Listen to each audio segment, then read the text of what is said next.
मोक्षमार्गस्य नेतारं भेत्तारं कर्मभूभृतां ज्ञातारं विश्वतत्त्वानां वन्दे तद्गुणलब्धये वन्दे तद्गुणलब्धये। बोलिए पंच परमेष्ठी भगवान की, द्वादशांग जिनवानी माता की, परम पूज्य आचार्य भगवान श्री उमा स्वामी जी मुनि महाराज की, चारित्र्य चक्रवर्ती धर्म साम्राज्य नायक 20वीं शताब्दी के प्रथम आचार्य भगवान श्री शांति सागर जी मुनि महाराज की, दीक्षा गुरु शांत मूर्ति वात्सल्य रत्नाकर गुरुवर आचार्य भगवान श्री सन्मति सागर जी मुनि महाराज की, परम पूज्य आचार्य भगवान श्री विद्यासागर जी मुनि महाराज की, परम पूज्य आचार्य भगवान श्री वर्धमान सागर जी मुनि महाराज की, अहिंसा परमो धर्म की,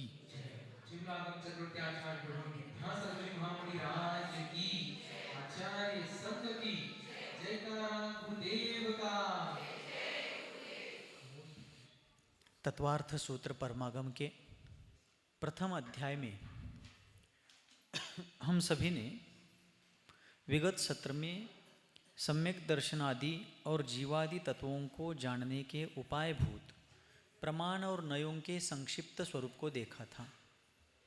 और फिर शिष्य ने पूछा कि और क्या उपाय हैं, तो कल बताया था कि शिष्य शास्त्र को सुनने वाले 3 प्रकार की रुचि वाले होते हैं: संक्षेप रुचि, मध्यम रुचि और विस्तार रुचि।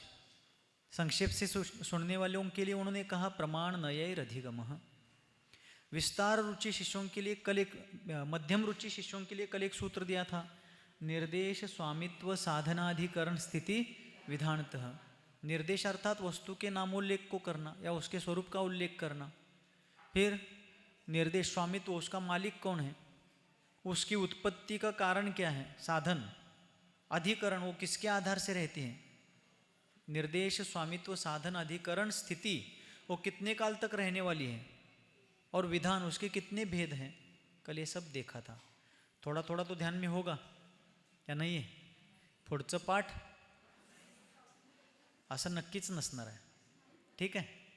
तर अशा प्रकारे अब आगे विस्तार रुचि वाले शिष्यों के लिए आचार्य महाराज क्या करने वाले हैं, तत्वार्थ सूत्र परमागम के प्रथम अध्याय का 8वां सूत्र कहते हैं। बहुत अच्छा और अत्यंत महत्वपूर्ण विषय वाला यह सूत्र है।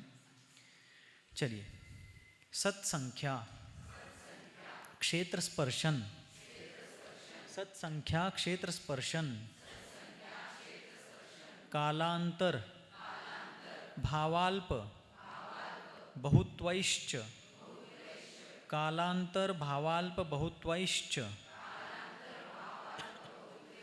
सत्संख्या क्षेत्र स्पर्शन कालांतर भावाल्प बहुत्वैश्च।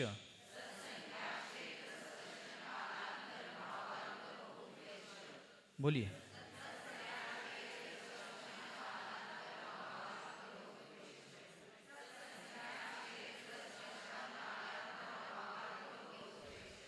बहुत्वैश्च, बहुत्वैश्च नहीं बोलना, बहुत्वैश्च, श और च, बहुत्वैश्च, उच्चारण शुद्ध होना चाहिए, ठीक है।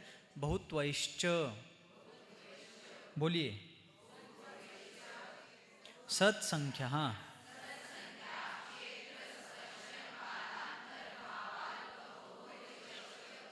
बस उच्चारण के शुद्धता का बहुत ध्यान रखना चाहिए, नहीं तो अर्थ का अनर्थ हो जाता है। एक छोटा सा सुंदर श्लोक बता रहा हूँ संस्कृत का। एक पिता अपने पुत्र को कहते हैं, क्या कहते हैं, यद्यपि बहुनाधीशे, यद्यपि बहुनाधीशे तथापि पुत्र पठ व्याकरणम। पिता कह रहे हैं कि हे पुत्र, भले ही तुम संस्कृत के या व्याकरण के विद्वान मत बनना, लेकिन थोड़ा बहुत तो व्याकरण को जरूर पढ़ना। पिता क्या कहते हैं, भले तुम उसके प्रकांड विद्वान मत बनो, लेकिन थोड़ा बहुत तो व्याकरण का ज्ञान धारण करो, नहीं तो सकलम शकलम स्वजनम स्वजनम सकृतम शकृतम मा भूयात। हे आणि काय महाराज, सकल और शकल, ठीक है। सकलम शकलम मा भूयात, कहना था सकल, अपन कहते हैं ना सकल जैन समाज, सकल मुनि संघ, वो कहना चाहता था सकल, लेकिन उसने कह दिया शकल। सकल का अर्थ है संपूर्ण और शकल का अर्थ है टुकड़ा, खंडित। वो अखंड जैन समाज कहना चाह रहा है, लेकिन सकल के बजाय उसने शकल कहा तो टुकड़े टुकड़े हो गए, बराबर अर्थ बदल गया। सकलम शकलम स्वजनम स्वजनम, स्वजन यानी अपने लोग।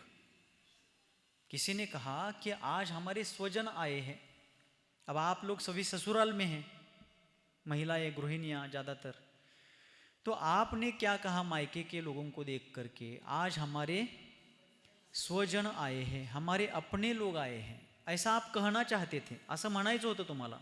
स्वजन आए हैं ऐसा आपको कहना था, लेकिन किसी ने कहा आज हमारे स्वजन आए हैं, स्व के बजाय श्व बोला। श्व, श्व का अर्थ होता है कुत्ता। श्व का अर्थ क्या हो गया? कहना चाहते थे स्वजन और उच्चारण शुद्ध ना करके बोल दिया स्वजन। आज हमारे स्वजन आए हैं, आज हमारे कुत्ते लोग आए हैं, ऐसा अर्थ हो गया। देखिए कितना अनर्थ होता है। किसी ने कहा कि आपने बताओ क्या नहीं, किसी ने कहा कि आपने बहुत अच्छा सकृत किया है। सकृत का अर्थ है पुण्य, सकृत का अर्थ क्या है? पुण्य। लेकिन किसी का उच्चारण ठीक नहीं था, उसने कहा आपने बहुत शकृत किया है। सकृत के बजाय कहा शकृत। शकृत का अर्थ है विष्टा। देखो कितना घोटाला हो गया। इसलिए उच्चारण शुद्ध होना चाहिए।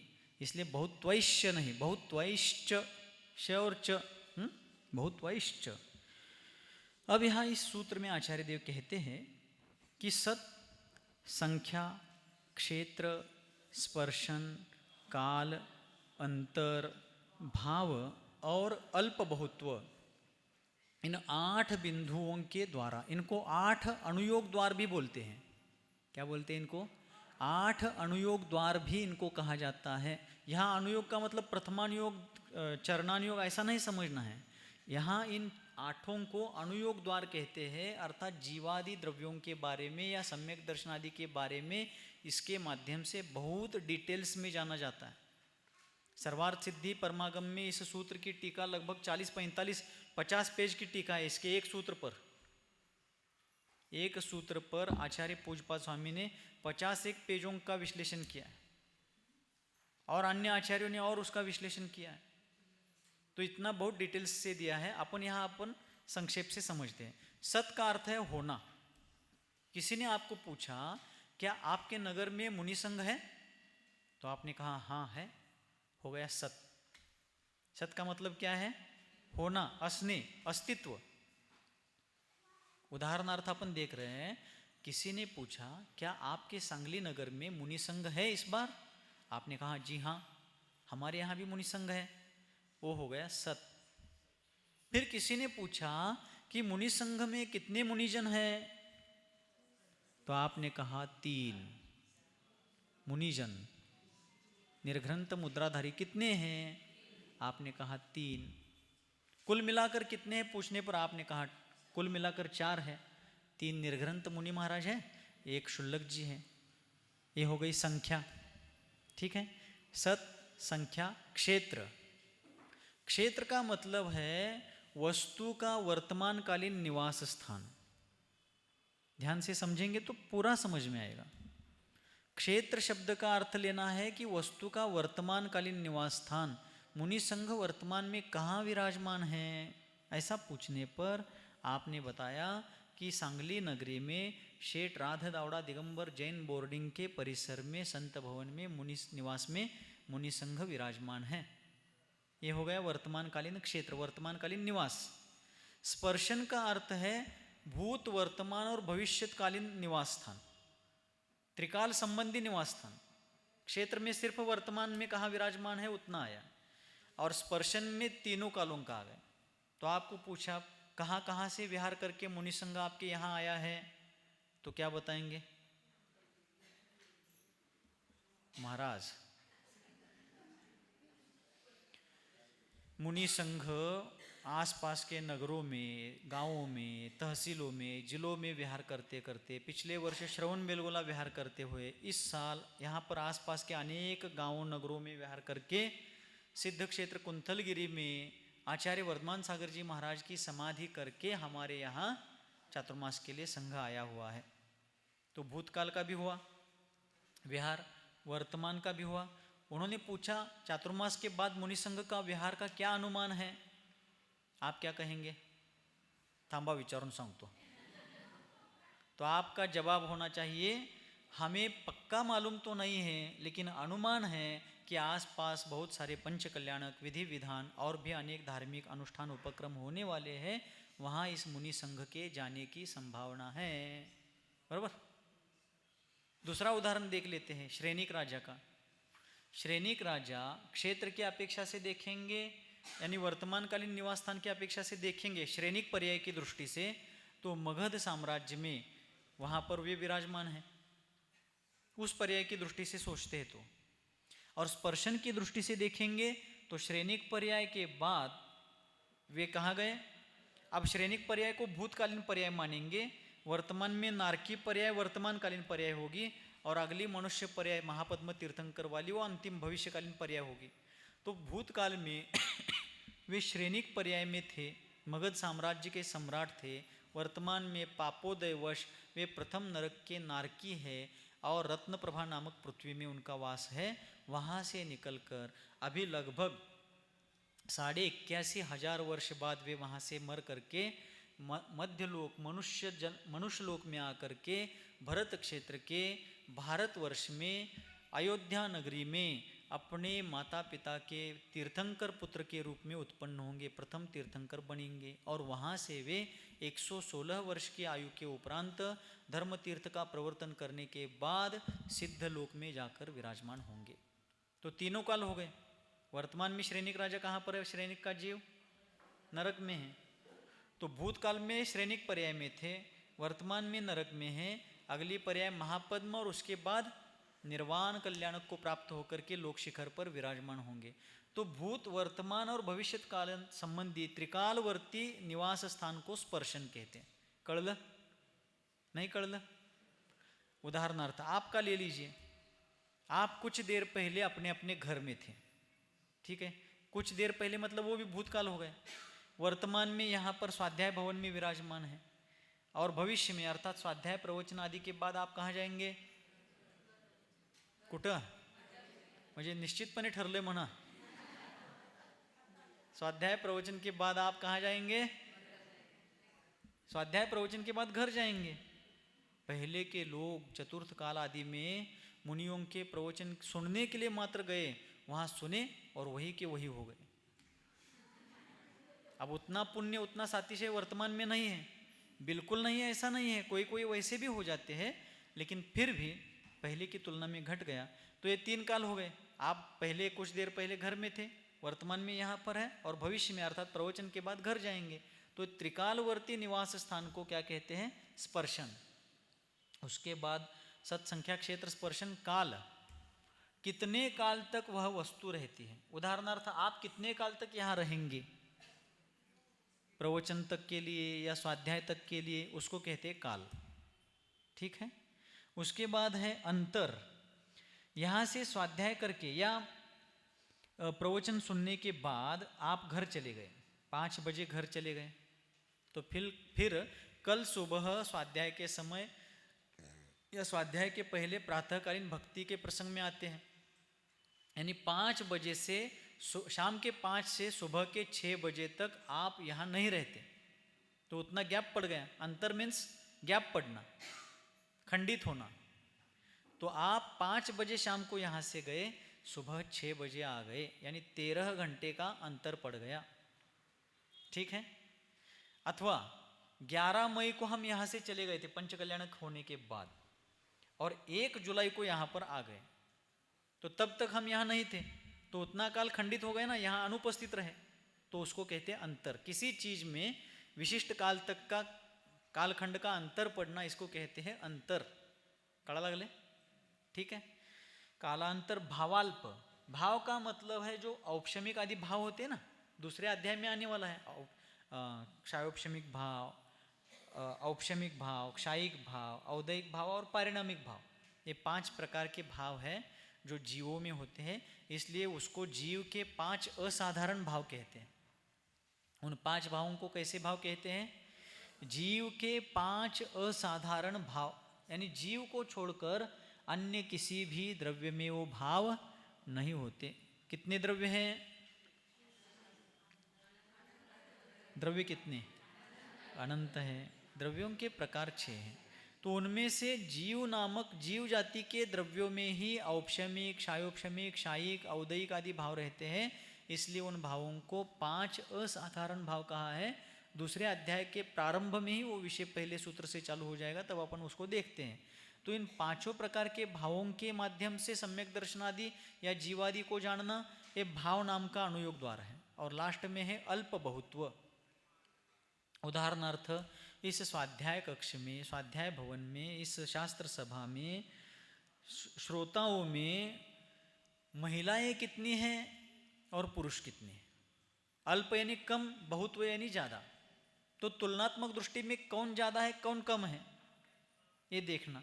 महिलाओं में भी व्रती महिलाएं कितनी हैं और अव्रती महिलाएं कितनी हैं, उनमें भी वयस्क महिलाएं कितनी हैं, अल्प वयस्क महिलाएं कितनी। इस प्रकार अनेकों दृष्टि से उस बारे में जानना, यह है अल्प बहुत्व। अथवा मुनि संघ में यहाँ पर तपस्वी मुनि कितने हैं, ज्ञानी मुनि कितने हैं, वयोवृद्ध मुनि कितने हैं, इत्यादि रूप से उसमें कौन सी चीज़ कम है कौन सी चीज़ ज़्यादा है। अथवा सिद्ध भगवान है, सिद्धों में तीर्थंकर केवली कितने हैं, सामान्य केवली कितने हैं, अर्थात तीर्थंकर बनकर के सिद्ध बन चुके जीव कितने हैं, सामान्य केवली बनकर सिद्ध बन चुके जीव कितने हैं, उपसर्ग सहन करके सिद्धत्व को प्राप्त कर चुके जीव कितने हैं। इस प्रकार उनमें कम ज़्यादा करना, यानी उनकी संख्या का व्यवस्थित ज्ञान प्राप्त करना, ये अल्प बहुत्व है। जैसे सिद्ध भगवान है, सभी सिद्ध समान हैं, लेकिन तीर्थंकर बनकर के सिद्ध बन चुके सिद्ध सबसे कम है। तीर्थंकर बनकर के सिद्धत्व को प्राप्त करने वाले सिद्ध कम है, क्योंकि सामान्य केवली बनकर सिद्ध बनने वाली जीव ज़्यादा है ना। भरत क्षेत्र में, ऐरावत क्षेत्र में तो 24-24 ही तीर्थंकर होते हैं। 10 कोड़ा कोड़ी सागर के काल में अवसर्पिणी में और 10 कोड़ा कोड़ी सागर के उत्सर्पिणी, ऐसे टोटल एक कल्पकाल 20 कोड़ा कोड़ी सागर के एक कल्पकाल में मात्र 48 तीर्थंकर होते भरत क्षेत्र में, उतने ही ऐरावत क्षेत्र में होते हैं। और बाकी भरत, बाहुबली, सनत कुमार इत्यादि ऐसे सामान्य केवली बनकर के तो असंख्य जीव मुक्त होते हैं। तो तीर्थंकर बनकर के निर्वाण को पाने वाले जीवों की संख्या तुलना में कम होगी। समुद्घात केवली तीर्थंकर केवलियों से ज़्यादा है, उपसर्ग केवली कम ज़्यादा है। इस प्रकार इसका अल्प बहुत्व समझना, ये क्या है? अल्प बहुत्व नाम का अनुयोग द्वार है। इसका अपन ने इन भौतिक उदाहरणों से, बाह्य उदाहरणों के माध्यम से समझ लिया। अब इसको सम्यक दर्शन पर घटित करेंगे। कळा लागले सर्वांना? होय किंवा नाही? नाही तर नाही म्हणा, अनेकदा सांगतो। कळलं ना आत्ता जे सांगितलं ते? हे व्यवहारातली उदाहरणं तरी कळलेली आहेत का नाहीच? ते पण नाही? बरं, आता तात्विक दृष्टीने अपन सम्यक दर्शनावरती हे घटवायचं। अब सम्यक दर्शन के माध्यम से सत, संख्या, क्षेत्र, स्पर्शन, काल, अंतर, भाव, अल्प बहुत्व, इन सबको समझेंगे। ठीक है? तो पहली बात है, सम्यक दर्शन है क्या? किसको? यात कोणाकोणाला सम्यक दर्शन आहे? यात कोण कोण सम्यक दृष्टी? हात वर करा बरं।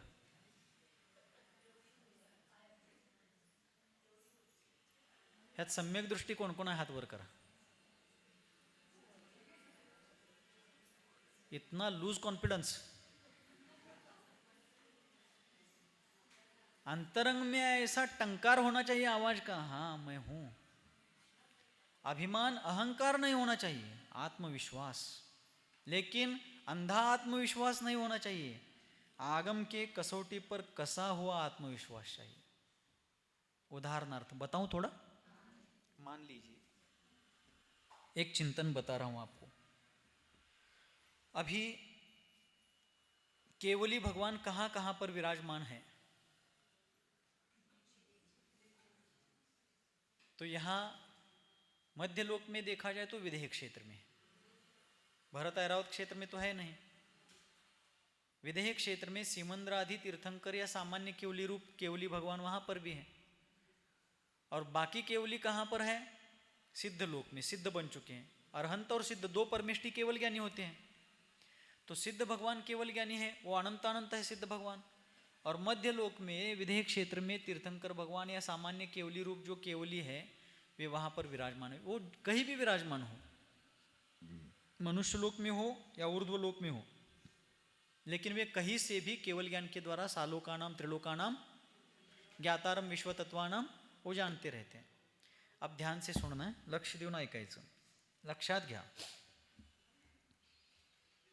तो केवली भगवान ने ऐसा जाना है कि भरत क्षेत्र के, भारत देश के महाराष्ट्र प्रांत में सांगली शहर में एक निर्ग्रंथ मुद्राधारी व्यक्ति बैठा है जिसको लोग विद्यासागर नाम से जानते हैं।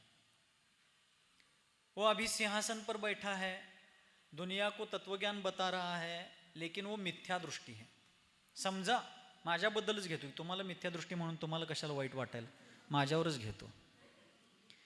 मान लीजिए केवली भगवान जान रहे कि यहाँ आसन पर बैठकर दुनिया को तत्वार्थ श्रद्धानम सम्यक दर्शनम ये सिखाने वाला यह निर्ग्रंथ मुद्राधारी जिसको लोग विद्यासागर नाम से जान रहे हैं, वह अभी मिथ्या दृष्टि है। आत्ताच सांगालोय मी, 2:43 की बात बोल रहा हूँ मैं, पिछली बात अगली बात नहीं बोल रहा हूँ, अभी रिसेंटली बता रहा हूँ।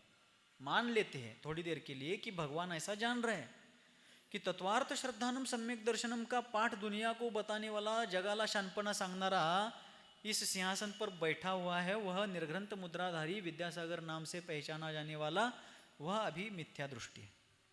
तो मैं नम्रता से उस बात को मान्य करता हूं। क्यों पूछिए, मना की का म्हणून? भगवान यदि ऐसा जान रहे हैं तो मुझे मस्तक झुकाकर वह उनका जानना मान्य है, अंधश्रद्धा से मान्य नहीं है। क्योंकि मुझे मालूम है कि भगवान वीतरागी है। मेरे प्रति द्वेष होने से, मैं सम्यक दृष्टि होते हुए भी द्वेष के कारण वो मुझे मिथ्या दृष्टि कह रहे हैं, ऐसा तो नहीं है। मैं सचमुच मिथ्या दृष्टि हूं, लेकिन मेरे प्रति राग आत्मीयता होने से वो मुझे सम्यक दृष्टि कह रहे, ऐसा भी नहीं है। वे वीतरागी है, समझा लगले? वे वीतरागी है। मेरे द्वेष के कारण सम्यक दृष्टि होते हुए भी वो मुझे मिथ्या दृष्टि नहीं कहेंगे। मैं मिथ्या दृष्टि होता हुआ भी वे मेरे राग के कारण मुझे मिथ्या दृष्टि का सम्यक दृष्टि नहीं बताएंगे, क्योंकि वे वीतरागी।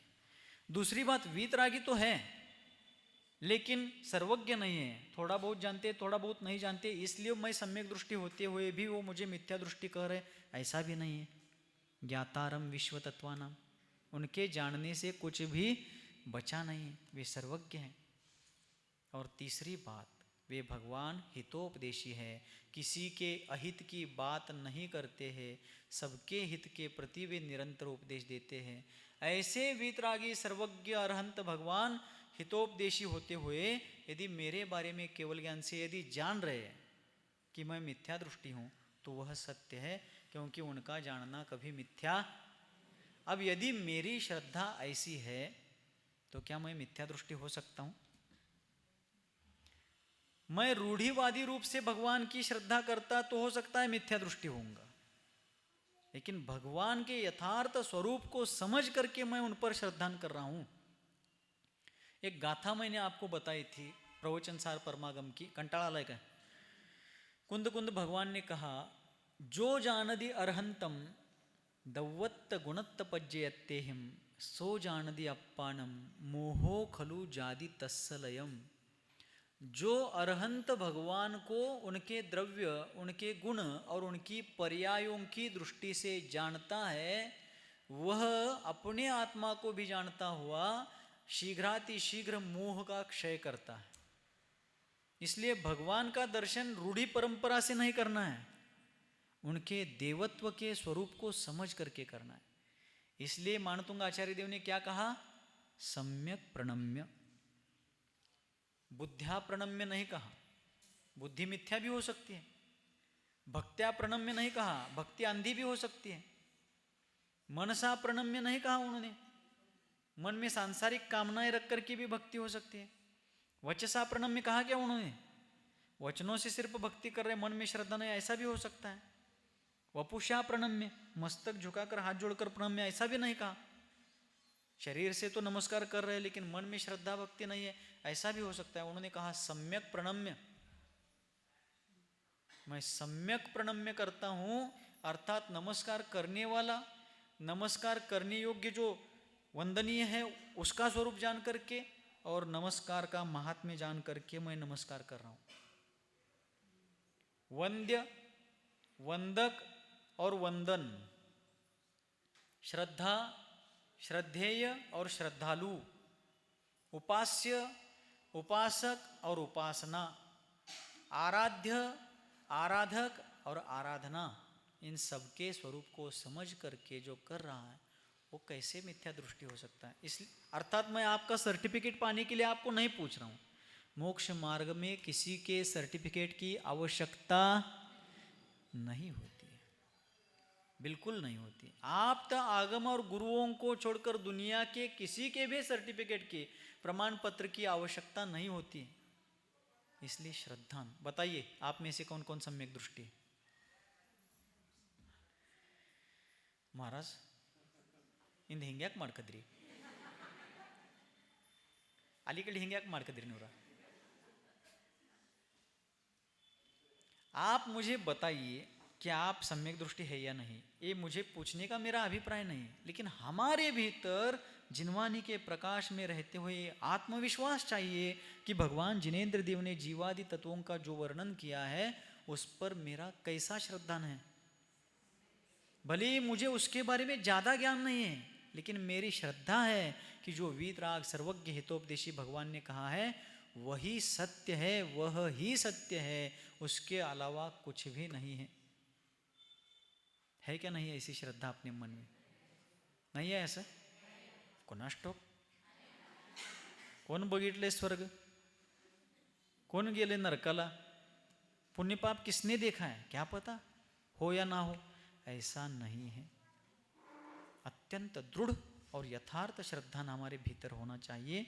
अब सम्यक दर्शन आदि के बारे में अपन इस सूत्र के माध्यम से समझेंगे। कंटाळा आलाय?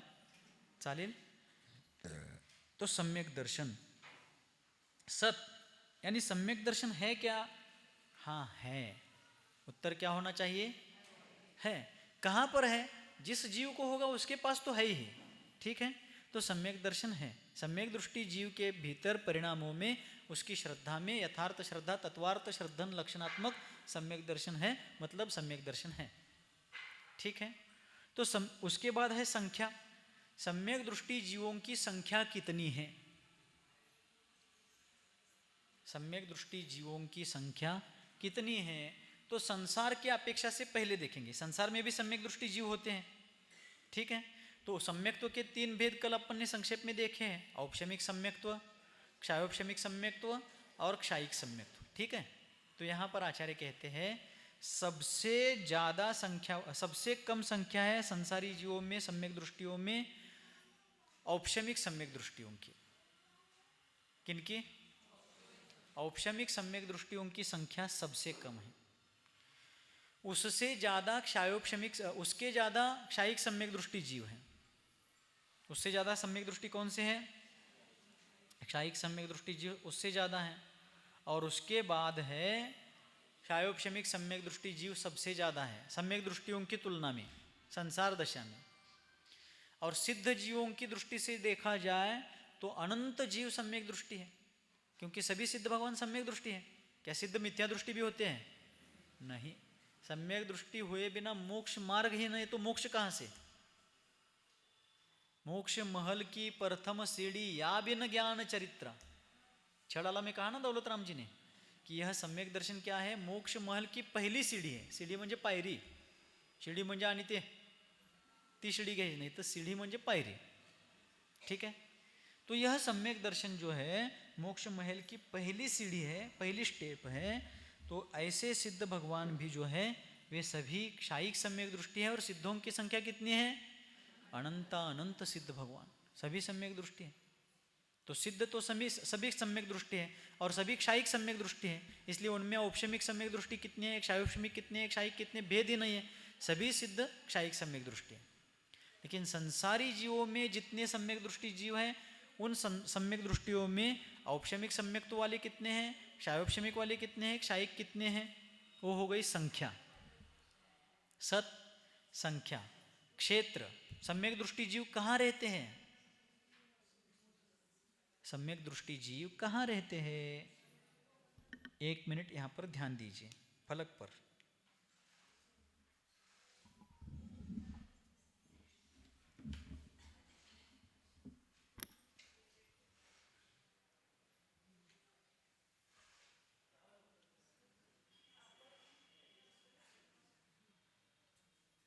गणितात मला 150 पैकी 2 मार्क पडल्यात. हे पण भूमितीचाच विषय आहे, एक प्रकारे गणिताचाच आहे, त्यामुळे समजून घ्या, लक्षात घ्या.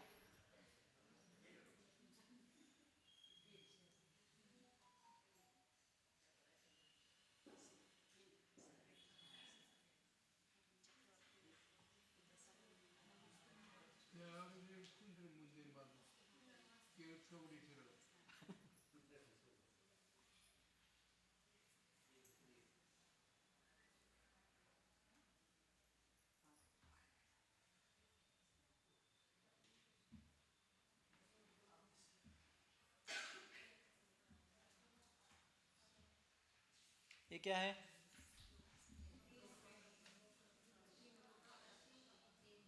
काय तुमच्या तांदूळीत बनवले की असलं? ये है इतना सा जो है सामने वाला, ये लोकाकाश नहीं है, लोकाकाश का फ्रंट है, ठीक है, और ये भीतर की गहराई है. एक दिन 3-4 दिन पहले भी बताया था, ये जो दीवार है ये हॉल नहीं है, हॉल का फ्रंट है, और इस दीवार से लेकर अंदर की जो गहराई, लंबाई, चौड़ाई, ऊंचाई है, ये सब पूरा हॉल है. उसी प्रकार इतना हिस्सा है ये लोकाकाश का फ्रंट है, और इधर का जो है ये भीतर की गहराई है. हे मागं नहीं है, म्हणजे ये बाजू को नहीं है, ये इसके पीछे है, लेकिन बोर्ड पर दिखाते समय इधर दिखाना पड़ रहा है, इसके पीछे नहीं दिखा सकते आकृति, बराबर. ये जो इस तरफ इधर निकाला है ये वास्तव में इसके सीधे पीछे है, ठीक है. तो ये लोक नाड़ी है, ये बीच के जो खंबे जैसा है वो लोक नाड़ी है. बसा, ये क्या है? लोक नाड़ी. 14 राजू ऊंची, और एक राजू भाई, एक राजू इसकी क्या है, लंबाई चौड़ाई है, और 14 राजू ऊंचाई है. तो इसमें नीचे जो है एक राजू प्रमाण एक कलकला पृथ्वी है. ये क्या है? कलकला पृथ्वी है. तो ऊपर जो है कलकला पृथ्वी का एक राजू छोड़ करके ऊपर कुछ कम 13 राजू क्षेत्र में त्रस जीव रहते हैं. कैसे जीव रहते हैं? त्रस जीव रहते हैं. तो यहाँ ये जो बीच की रेखा है ये मध्यलोक है. ये क्या है? मध्यलोक है. और इस मध्यलोक के ऊपर ऊर्ध्वलोक है, मध्यलोक के नीचे अधोलोक है. 3 लोक कहते ना अपन, अधोलोक, ये मध्यलोक, ये ऊर्ध्वलोक. हे ह्याच्या वर नाही आहे, हा स्लॅब आहे. ये क्या है? ये लोक के ऊपर नहीं है, ये लोक के ऊपर की छत है, ठीक है. बिल्डिंग की ये जो छत है या ऐसी तिरछी है क्या? फ्लैट है. ये भी फ्लैट ही है, सपाट ही है, लेकिन यहाँ बोर्ड पर ऐसी दिख रही है, ठीक है. तो यहाँ पर ये सारे नरक हैं.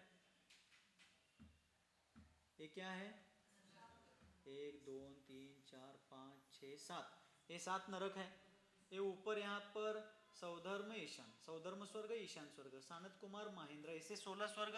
उसके ऊपर 9 ग्रहवेग, उसके ऊपर 9 अणुदिश और 5 अणुत्तर विमान. ये 3-4 अध्याय में यही सब विषय है, तब पढ़ेंगे. आता चातुर्मासात येते का कवा येते कोणास ठाऊक. तो इस प्रकार यहाँ पर जो त्रस जीव होते हैं, त्रस नाड़ी में, यहाँ सम्यक दृष्टि जीव यथा योग्य होते हैं. बहुत डिटेल्स में बताया सरवार सिद्धि की टीका आदि में.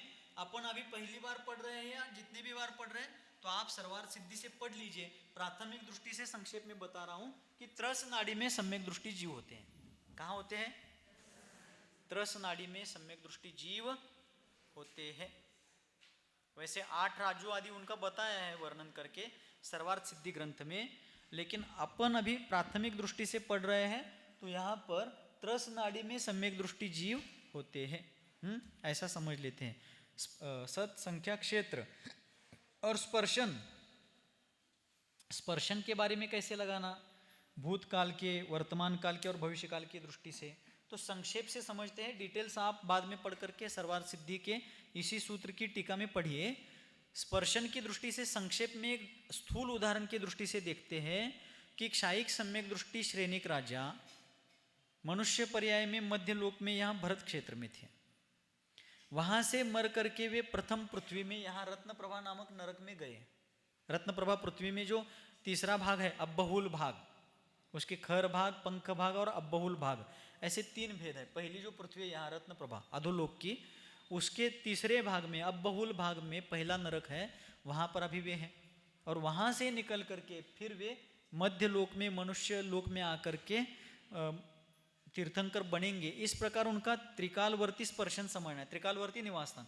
ये बहुत स्थूल बताया मैंने, आप डिटेल्स में जैसा आपका अभ्यास बढ़ेगा उसको आप सर्वार्थ सिद्धि टीका है, तत्वार्थ राजवार्तिक है, श्लोक वार्तिक है, आप अपने क्षमतानुसार टीका ग्रंथों से समझ लीजिए, क्योंकि अभी उसका विश्लेषण करेंगे तो यहाँ के प्राथमिक लोगों को बहुत वो ऊपर से, यहाँ से नहीं छत पर से जाएगा। ठीक है, क्योंकि अपन पहली बार पढ़ने वाले बहुत से लोग इसमें हैं। तो संक्षेप में मैंने स्पर्शन का उदाहरण बता दिया। इसके बाद सत संख्या क्षेत्र स्पर्शन काल, सम्यक दर्शन अब श्रेणिक राजा को हुआ है तो उसका काल कितना है। श्रेणिक राजा का सम्यक्त्व जितना हुआ है उसका काल यदि कहना है तो नरक गति की उनकी आयु है 84,000 वर्ष की, संसार दशा की अपेक्षा से। कल अपन ने निकाला था कि क्षायिक सम्यक्त्व होने के बाद सम्यक दृष्टि जीव का संसार दशा में रहने का काल कितना है, कल बताया था। कोई बताएंगे क्या? कोण सांगता है? खाली न बघता सांगा, वर बघून।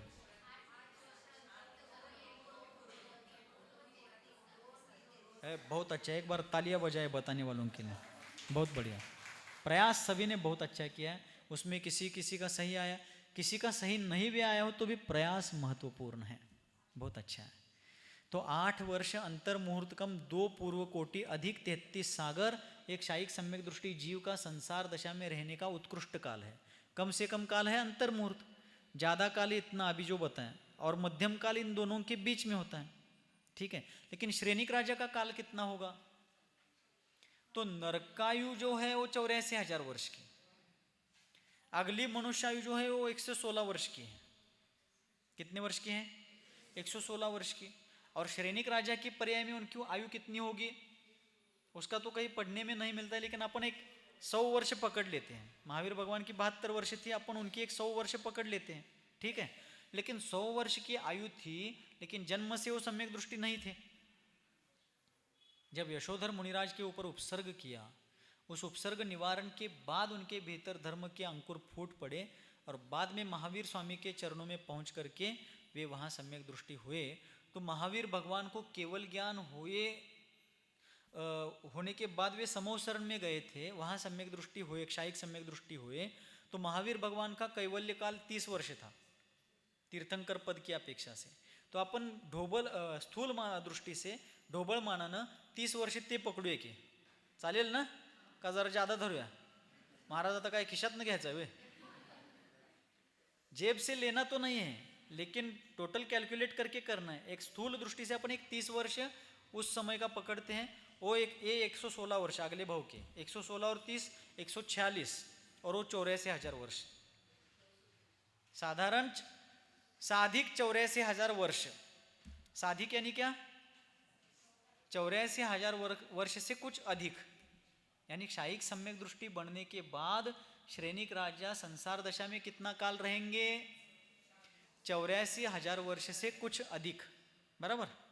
84,000 वर्षाच्या वर एक 150 वर्ष धरा, ते 116 आणि 30 146, सरळ लमसम त्याला 150 धरून टाका की। ये मोटा मोटी गणित है, अब एग्जैक्टली तो भगवान केवली भगवान ही जानते हैं। तो 84,000 वर्ष के ऊपर 150 वर्ष और पकड़ लीजिए, इतना काल वे क्षायिक सम्यक दृष्टि होने के बाद संसार में रहेंगे। ये हो गया काल संसार पर्याय की अपेक्षा से, सम्यक्त्व का काल।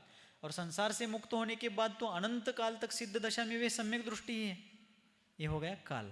बरोबर समजा लागले जरा जरा. हे सूत्र समजणं म्हणजे लय मोठं काम आहे. पहिल्या बैठकीत एवढं तुम्ही समजून यायला हलक्यात काम आहे काय. छान छान, अभिनंदन सर्वांचं. कोणाकोणाला तर वाटतं महाराज हवा मारतात. हवा मारल्याशिवाय पण काही कामं होत नसतात. त्यासाठी आम्ही कॉम्प्रेसर ठेवले. कॉम्प्रेसर कशाचं कॉम्प्रेसर? प्रेरणेचं कॉम्प्रेसर. प्रेरणा देत जाणे. ठीक है. तो इस प्रकार आचार्य कहते हैं ये हो गई काल नाम का अनुयोग द्वार हो गया. सत संख्या क्षेत्र स्पर्शन काल. अंतर, अंतर का मतलब है खंडित होना. अब श्रेणिक राजा का शायिक सम्यक तो खंडित होगा नहीं, ठीक है, इसलिए उसमें अंतर नहीं पड़ेगा. लेकिन सामान्य सम्यक दृष्टि जो होते हैं, औपशमिक सम्यक दृष्टि, क्षायोपशमिक सम्यक दृष्टि, उसकी दृष्टि से अपन थोड़ा विचार करते हैं तो ऐसा होगा. ध्यान से समझेंगे तो समझ में आएगा. यदि किसी भी जीव को औपशमिक सम्यक्त्व होता है तो औपशमिक सम्यक्त्व होने के बाद वो अंतर्मुहूर्त के उपरांत नियम से छूटता है. औपशमिक सम्यक्त्व क्या है? अंतर्मुहूर्त के बाद वो नियम से क्या हो जाता है? छूट जाता है नियम से. और दोबारा वो औपशमिक सम्यक्त्व होने का जघन्य काल कितना है? पल्य का असंख्यातवा भाग. पल्य का असंख्यातवा भाग. आता हे काय महाराज भानगड आहे पल्य? सांगू का थोडक्यात? शॉर्ट में बताऊं पल्य क्या होता है? गोमटसार जीव कांड में नेमिचंद्र आचार्य देव ने 2 प्रकार का अलौकिक गणित बताया. संख्यामान और उपमामान. संख्यामान आणि उपमामान. ठीक है. तो ऐसे 2 प्रकार का गणित है. उसमें उपमामान में पल्योपम, सागरोपम, जगत श्रेणी, जगत प्रतर, जगत घन, सूच्यंगुल, प्रतरांगुल, घनांगुल, ऐसा वहाँ पर उसमें गणित बताया है. और संख्यामान में संख्यात, असंख्यात, अनंत, इस प्रकार का गणित बताया. तो पल्य का अर्थ होता है गड्ढा. खड्डा असतो ना, खड्डा, गड्ढा. तो 1 योजन बाय 1 योजन का गड्ढा निकालना है. कितना गड्ढा निकालना है? 1 योजन का गड्ढा निकालना है.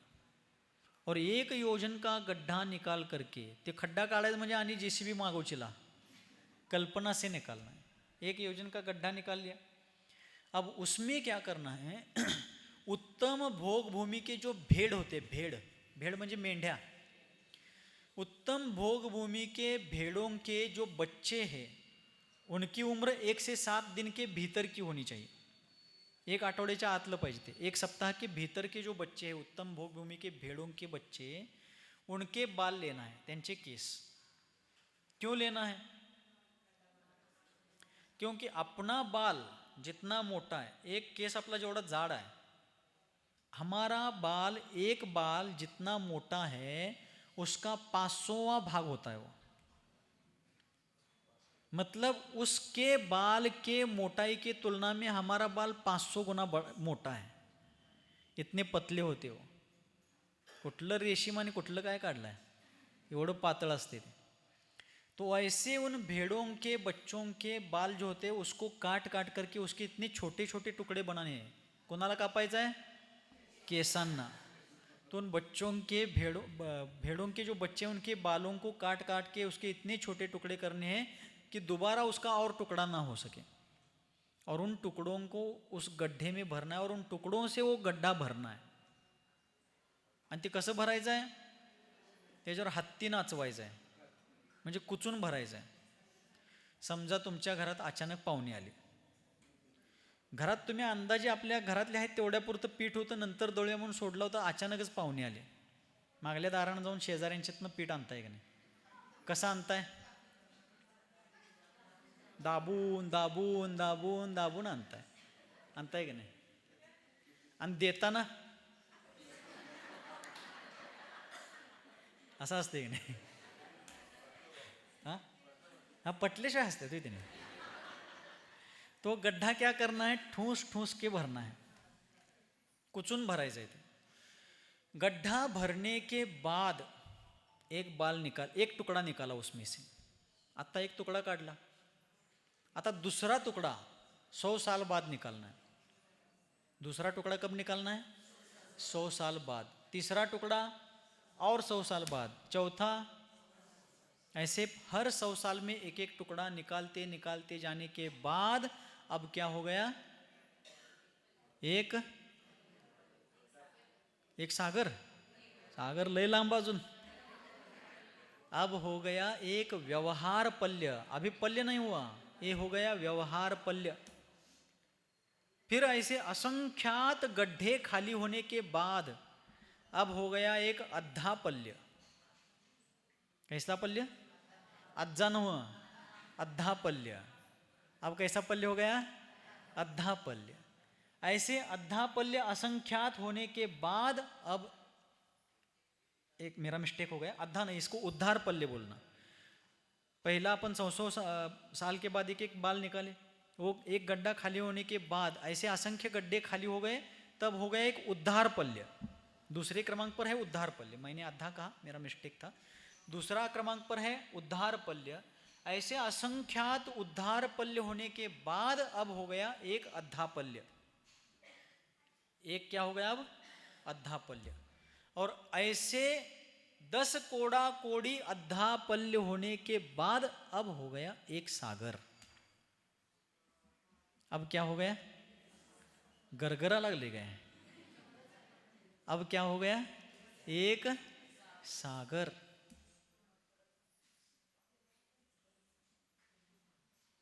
अब क्या हो गया? एक सागर हो गया। तो 7वें नरक में ऐसे 33 सागर की आयु है।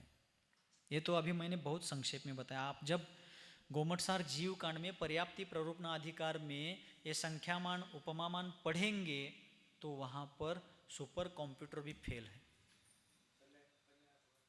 पल्य हो गए ना? अद्धा पल्य ही मुख्य पल्य है। तो आणि एकदा आकाशवाणी एकदाच होते हो. आता हे सगळं सांगू काय? म्हणजे लिहून द्यायचं काय नुसतं सांगायचं आहे?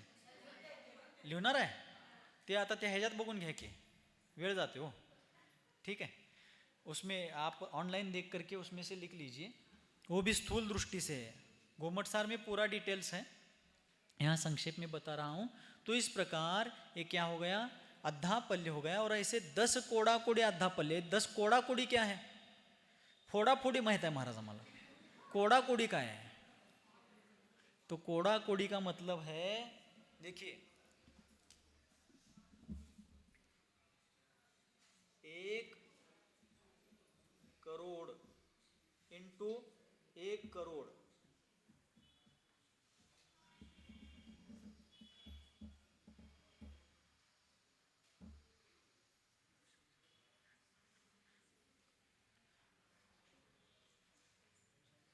एक करोड़ पर 7 शून्य है, बराबर? 1 करोड़ है, 1 करोड़ को 1 करोड़ से गुना किया, 1 करोड़ को 1 करोड़ से गुना किया, उसको कहते हैं 1 कोड़ा कोड़ी। अब करना क्या है? इसके ऊपर और 7 शून्य देना है, क्योंकि 1 से 1 को गुना करने पर कुछ फर्क तो पड़ेगा नहीं। बस 1 करोड़ के ऊपर 1 करोड़ के और शून्य यहाँ पर, यानी 1 के ऊपर 14 शून्य कर दीजिए। 1 के ऊपर 14 शून्य कर दीजिए। 1 करोड़ को 1 करोड़ से गुना करने पर जो उत्तर आता है उसको 1 कोड़ा कोड़ी कहते हैं। को का मतलब कोड़ा कोड़ी। और इस 1 कोड़ा कोड़ी को 10 से गुना करने पर आता है 10 कोड़ा कोड़ी।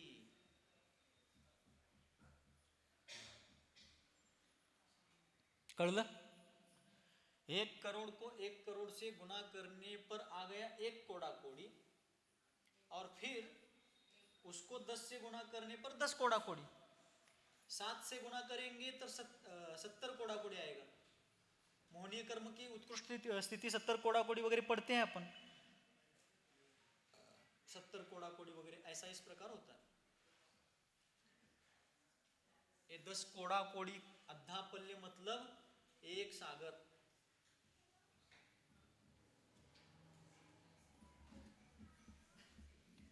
दस कोड़ा कोड़ी अद्धा पल्यों का क्या हो गया? 1 सागर हो गया। ठीक है, 1 सागर, 10 सागर, 20 सागर, 33 सागर, सातवें नरक की उत्कृष्ट आयु इतनी है, सर्वार्थ सिद्धी विमान की भी उत्कृष्ट आयु 33 सागर है. कितने काल तक. घरात काय जरा प्रतिकूल झालं या नन वनवास हेळी यावाग एवं मोकळे आगते यान ठांके. नरकों में 33 सागर, चेष्टा है क्या? कल्पना भी नहीं कर सकते अपन उस काल की. इतना बड़ा कालखंड है. तो यहाँ पर आचार्य कहते हैं उपशम सम्यक तो एक बार किसी जीव को होकर छूट गया तो दोबारा होने में उसको कम से कम पल्य का असंख्यातवा भाग जाना पड़ता है. एक पल्य बताया ना अभी, एक आधा पल्य, उसका असंख्यातवा भाग जाना पड़ेगा. अर्थात असंख्यात वर्ष बीतने के बाद ही उसको दोबारा उपशम सम्यक तो होगा, प्रथमोपशम सम्यक तो की अपेक्षा से. और यदि उतने में नहीं हुआ तो ज़्यादा से ज़्यादा कुछ कम अर्ध पुद्गल परावर्तन उतना काल लगेगा उसको. आता हा शास्त्रीय विषय म्हणून सांगायला लागलोय, आपल्याला नाही समजला तरी पुन्हा पुन्हा अभ्यास केल्यावर समजेल नक्कीच. ठीक है.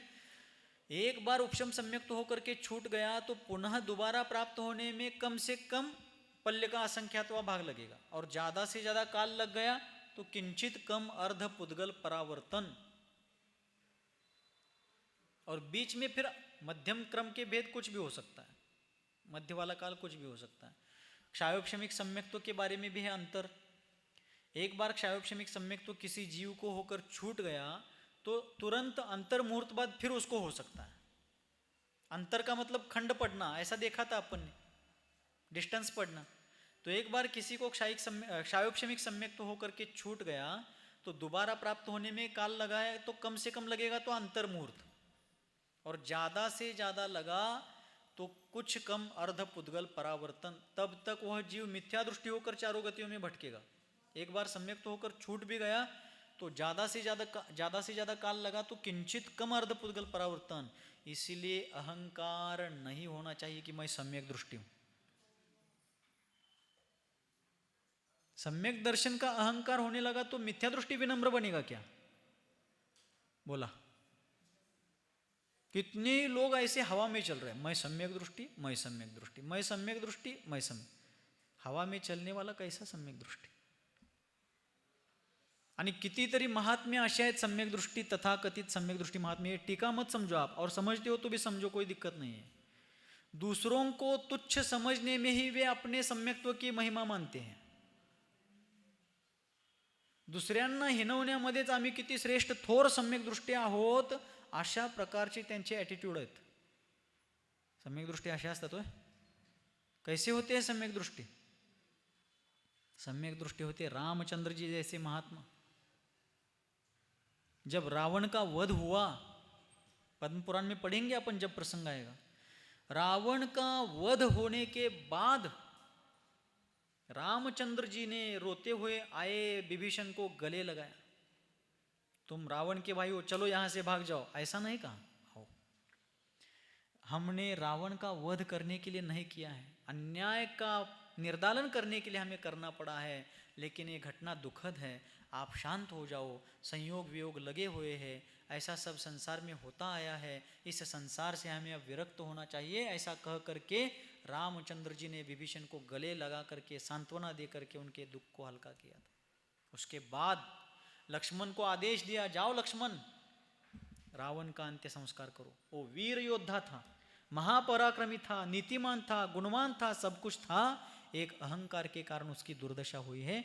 आज वो मृत्युमुखी हुआ है, उसका अंत्य संस्कार करो. लक्ष्मण कहते, भैया क्या कह रहे हैं आप? उस रावण का मैं अंत्य संस्कार कराऊं? मैं नहीं जाऊंगा उधर. लक्ष्मण ऐसा नहीं करते. हमारी शत्रुता रावण के साथ नहीं थी, उसके कुकृत्य के साथ थी. हम व्यक्ति के विरोधक नहीं थे, दुष्कृत्य के विरोधक थे. जाओ, उसके पराक्रम का सम्मान करो, उसकी वीरता का सम्मान करो, उसकी नीतिमानता का सम्मान करो. जाओ. सारी तैयारी लक्ष्मण ने कर दी. स्वयं अपनी उपस्थिति में रामचंद्र जी ने रावण का अंत्य संस्कार कराया. रावण के पुत्र मेघनाद और इंद्रजीत आदि का उन्होंने, कुंभकर्ण, इन सब का, भाइयों का, पुत्रों का सांत्वना करके, धैर्य दे करके उन्होंने उनको शांत कराया. मंदोदरी आदि रोने वाली सभी रानियों को उन्होंने अत्यंत शांत भावपूर्वक समझाया. रामचंद्र जी के द्वारा समझाने के बाद वे सभी शांत हो गए और तुरंत अनंत वीर्य केवली के चरणों में जाकर कुंभकर्ण, मेघनाद आदि सभी दीक्षा ले लेते. वो होता है सम्यक दृष्टी.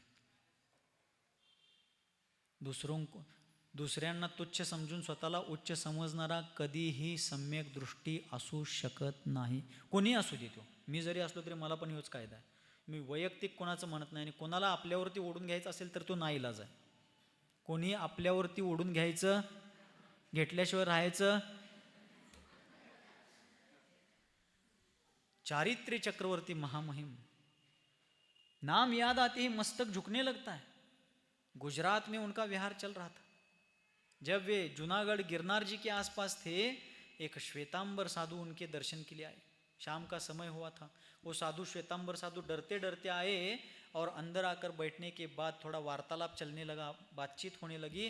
तब उन श्वेतांबर साधु ने आचार्य महाराज को पूछा कि गुरुदेव, हमें आपके पास आने में बहुत डर लग रहा था. आप इतने बड़े तपस्वी हैं, महान ज्ञानी हैं, उग्र साधना करने वाले हैं. आपके पास हम कैसे आए ऐसा लग रहा था. लेकिन फिर भी हम श्रद्धापूर्वक आए हैं. हमारा प्रश्न है की आप हमें क्या समजते हो. काय विचारलं त्याने, तुम्ही आम्हाला काय समजताय. मी असतो तर मला विचारा बघू एकदा. आचार्य महाराज को जब उन्होंने पूछा, तब वे महामहिम महाश्रमण आचार्य शांति सागर जी बोलते हैं कि बंधो, मैं तुम्हें अपना छोटा भाई समझता हूँ. उन्होंने कहा नहीं कि तुम जैन होते हुए भी श्वेतांबर मत धारण करके ऐसा भटक रहे हो, लोगों को भटका रहे हो, तुम मिथ्या दृष्टि हो, ऐसे हो वैसे हो. वो जो भी होगा, लेकिन तुम मेरे छोटे भाई हो. सम्यक दृष्टी ऐसे होते. नाहीतर उगाच आम्ही तिकडे इकडे कुठल्या देवी देवासनी जात नाही, आम्ही ह्याच्याशिवाय कोणाला पूजत. अरे ते बरोबर आहे की सगळं. इकडं तिकडं देवी देवतांना कोणीकडे गेलो नाही म्हणजे सम्यक दृष्टी झालो असा भ्रम ठेवायला नको. 2 मिनटं चालेल काय, वेळ झालाय जरा. हम किसी भी अन्य देवी देवता को पूजते नहीं, हम सम्यक दृष्टि है, ऐसा भ्रम मत पालिए. कुदेवी देवताओं को भजना पूजना छोड़ दिया, इसका मतलब हो गया गृहित मिथ्यात्व का त्याग. अगृहित मिथ्यात्व का बोलिए, उसका त्याग हुआ है. तेवढं सोडलं म्हणजे काय समजनाच लोकांसनी. आणि जे मी बघितलंय, जे अनुभवलंय ते सांगा लागलोय. काल्पनिक काहीही नाही. हां असू दे, त्यांच्याही कर्माचा तसा उदय असतोय, आपल्याही असतोय, असो तो निराळा भाग आहे. लेकिन मात्र कुदेवी देवता या असंयमी आदियों का त्याग किया तो सम्यक तो हो गया, ऐसा नहीं है. उसका त्याग किया, इसका अर्थ है गृहित मिथ्यात्व का त्याग हुआ.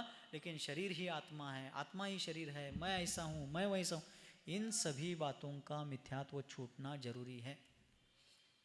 मैं सुखी दुखी मैं रंक राव, मेरे धन गृह गोधन प्रभाव. मेरा इतना प्रभाव है, मेरा इतना धन है, मेरा इतना राज्य है, मेरा इतने बेटे ऐसे है वैसा है. इन सभी बातों को अपना स्वरूप समझ करके उसमें ही उलझा हुआ जो अगृहित मिथ्यादृष्टि जीव है, तन उपजत अपनी उपज जान, तन नशत आपको नाशमान. पर्याय की उत्पत्ति को ही द्रव्य की उत्पत्ति मान रहा है, पर्याय के विनाश को ही द्रव्य का विनाश मान रहा है. उस अगृहित मिथ्यात्व का नाश होना बहुत कठिन है. असंभव नहीं है, कठिन है. उसकी तरफ ध्यान ही नहीं है. बस इसको नहीं पूजते, उसको नहीं भजते, उधर नहीं जाते, इधर नहीं झुकते. अरे वो तो अच्छा है, उसके आगे का देखिए. म्हणून अंतराळी व्हायचं, अंतराळी अजिबात व्हायचं, जमिनीवर चालायचं. कुठं चालायचं? जमिनीवर. सशाला सुद्धा गर्व होता की हे कासव काय जिंकते, होता का नहीं सशाला गर्व. खरगोश को अहंकार था, कछुआ मेरे आगे कब जाएगा, उसको बहुत जन्म लेने पड़ेंगे. लेकिन इसी अहंकार के कारण कछुआ हार गया, खरगोश हार गया और कछुआ निरंतर प्रयास करता रहा, जीत गया. और जीत करके भी विनम्र था.